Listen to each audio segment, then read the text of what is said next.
તારીખ 25/3ના રોજ રામપર ગામે સિકરા ગામથી આવેલા આરોપીઓ દ્વારા એકસમ થઈ અને ફરિયાદી શ્રી રામજી કેસર મણકાના ઘરે અચાનક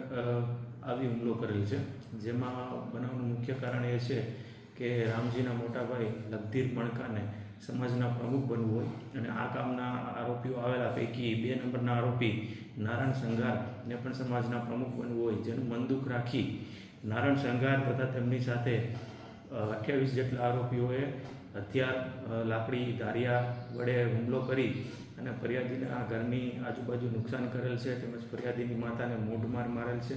અને આ કામે વાહનોને નુકસાન કરેલ છે, જેથી બનાવની ગંભીરતા જોઈ તાત્કાલિક માનનીય border range IGP Shri Chirag Kodiya સાહેબ તથા પોલીસ અધિક્ષક શ્રી સાગર પાગમર સાહેબની આગેવાની હેઠળ જિલ્લા પોલીસની અલગ અલગ ટીમો બનાવી તાત્કાલિક 25 જેટલા આરોપીઓની અટક કરવામાં આવેલ છે અને બનાવમાં ઉપયોગમાં લીધેલા તમામ હથિયાર, લાકડી, ધારીઓ કબજે કરવામાં આવે છે.